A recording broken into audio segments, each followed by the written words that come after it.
चलिए स्टूडेंट, फिर से आप लोगों के बीच में लेके आया हूँ सिविक्स का लेसन 3 लोकतंत्र और विविधता।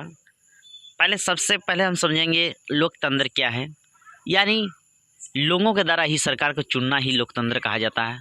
हमारा देश एक लोकतांत्रिक देश है भारत, और हमारे चुनाव जो होता है ये लोगों के द्वारा ही सरकार को चुना जाता है। मतदान होती है और उसमें विभिन्न प्रकार के जाति धर्म के लोग रहते हैं और उसमें एक सरकार को चुनते हैं ताकि हमारे देश में विकास हो जाए, बढ़िया से आगे चले। तो लोकतांत्रिक विविधता यानी विभिन्न प्रकार के हमारे भाषा, वेशभूषा, धर्म और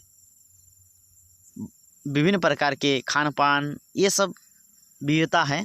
हमारे लोग तो एक विविधता वाला देश है भारत। तो उसी के बारे में हम लोग आज चर्चा करेंगे और उसके पहले स्मरणीय बातें देखेंगे। स्वरूप समाज क्या होता है, चलिए पढ़ेंगे।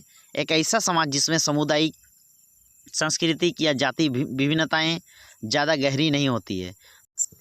इसका अर्थ होता है यानी उसमें सामुदायिक रूप से, सांस्कृतिक रूप से या जातीय विभिन्नताएं ज़्यादा गहरी नहीं होती है, यानी ज़्यादा मिलता नहीं उसमें, मतलब अलग अलग टाइप का नहीं होती है, उसमें समान रूप से चलता है। चलिए आगे बढ़ते हैं। अफ्रो अमेरिकी, उन अफ्रीकी लोगों की संतान जिन्हें 17वीं सदी में अमेरिका में लाकर गुलाम बनाया गया था। देखिए, अफ्रीका देश से ऐसा व्यक्ति को लाया गया है ना, जो 17वीं सदी यानी 1601 से 1699 तक के बीच में उन लोग लाया गया, अमेरिका में लाकर गुलाम बनाया गया, उसको ही बोला जाता है अफ्रो अमेरिकी बोला जाता है। स्टूडेंट देखिएगा, अफ्रीका यानी अफ्रीकी देश जो भी इंसान थे यानी संतान थे, वहाँ क्या किए थे, वहाँ अमेरिका में लाकर गुलाम बनाया गया था, ठीक है, उसको ही अफ्रो अमेरिकी बोला जाता है। चलिए उसके बाद देखते हैं नस्ल भेद, यानी किसी देश अथवा समाज में नस्ल के आधार पर लोगों को नीच या हीन समझाना। देखिए हमारे देश में या समाज में, देश में कोई भी हो या समाज में कोई, नस्ल के आधार पर कुछ लोगों को नीच या हीन समझा जाता है। नस्ल मतलब होता है जैसे काला गोरा के सिलसिले में उसको अगर बंटवारा कर दिया जाता है या नीच या हीन समझते हैं तो उसको ही नस्ल भेद कहा जाता है। देखिए, नस्ल भेद आपका चमड़ी के रंग पर के आधार पर बांटा जाता है, उसको ही नस्ल भेद बोला जाता है। रंग भेद यानी रंग के आधार पर भेदभाव करना, ठीक है। और दलित होता है जिसे भारत के निधक, भूमिहीन और सामाजिक व आर्थिक रूप से पिछड़े हुए लोग को दलित कहते हैं। चलिए आगे बढ़ते हैं। अश्वेत शक्ति आंदोलन, देखिए अश्वेत शक्ति आंदोलन का बात किया जाए अगर, तो नस्ल पर आधारित भेदभाव के उन्मूलन के लिए अमेरिका में 1966 से 1975 के बीच चलाया गया हिंसक आंदोलन। हम आप लोग स्टूडेंट पढ़ाए थे, देखिएगा, और जो सिविक्स पढ़े हैं उसके लिए बहुत इजी है, और थ्योरी समझ लीजिएगा तो कोई दिक्कत नहीं होगी। तो अश्वेत आंदोलन क्या होती है, ये नस्ल के आधार पर भेदभाव के उन्मूलन के लिए क्या होता है, अमेरिका में चलाया था आंदोलन। 1966 से 1975 के बीच में चलाया गया था, हिंसक आंदोलन था स्टूडेंट।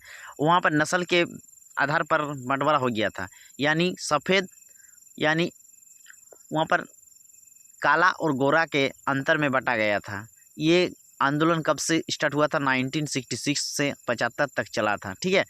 प्रवासी क्या बोला था, अस्थायी तौर पर आर्थिक अवसर के लिए दूसरे देशों या नगरों में जाकर बसने वाले लोग को प्रवासी बोला जाता है, ठीक है। अस्थायी मतलब अस्थायी नहीं, वो अस्थायी रहेगा, ठीक है।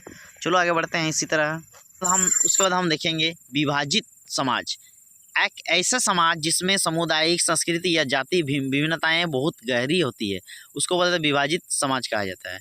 बहुमत समाज क्या है, यानी विभिन्न विचारों एवं पंथों वाला समाज, यानी बहुत सारे विचार लेके चलना या बहुत सारे पंथ लेके चलना, है ना, उसमें भेदभाव का ज़्यादा असर दिखाई देता है, ठीक है। अपरजक भेदभाव, समाज के किसी वर्ग या जाति के दूरी बनाए रखना, अपने समूहों से निष्कासित करना, उसको ही कहा जाता है। चलिए नेक्स्ट देखते हैं। अलगाववाद, एक क्षेत्र या जन समूह को अपने बड़े समूह या देश से अलग होकर स्वतंत्र अस्तित्व बनाने की इच्छा को क्या कहता है, अलगाववाद कहा जाता है, यानी एक ऐसा क्षेत्र, जन समूह, सभी लोग मिलजुल के रहना, ये बड़े समूहों से रहना, देश से अलग होकर अगर स्वतंत्र अस्तित्व बनाने की इच्छा रखता है। जैसे मान लीजिए हमारे देश में हिंदुस्तान पाकिस्तान एक ही साथ थे, तो पाकिस्तान वो अलग राज्य बनाने की कोशिश किया, तो उसको उसी तरह हमारे यहाँ पर भी अगर मान लीजिए बड़े बड़े समूह अलग होकर स्वतंत्र रूप से अगर इच्छा से अपनी इच्छा से आगे बढ़ने की कोशिश करेगा, तो उसको भी बोला जाता है अलगाववाद। ठीक है, तो इसी तरह आप लोगों को क्वेश्चन अभी मिलेगा, 1 मार्क का क्वेश्चन है। देखिए आप लोगों के एग्जाम में जो जो क्वेश्चन आने वाली है वो सब यहाँ पर इकट्ठा किया हुआ है स्टूडेंट्स, आप देख लीजिएगा। 1 मार्क का क्वेश्चन आप लोग यहाँ पर 5 ठो दिखाई दे रहा है आप लोगों को, और उसके बाद टोटल आप लोगों को मिलेगा, चलिए देखते हैं। इसमें आपको 6 से 14 तक मिलेगा। स्टूडेंट देख लीजिएगा, बहुत ही बढ़िया है क्वेश्चन। वो कौन से ऑस्ट्रेलियाई खिलाड़ी था जिसमें टॉम स्मिथ और जॉन कार्लोस के समर्थन में, तो इसी तरह क्वेश्चन आप लोगों को मिलेगा। जो देखिए और एक चीज़ हम बता रहे हैं, जो थ्योरी पढ़े हैं उसके लिए बहुत ही ईजी होगा, अपने मन में याद क्वेश्चन का आंसर दे देगा।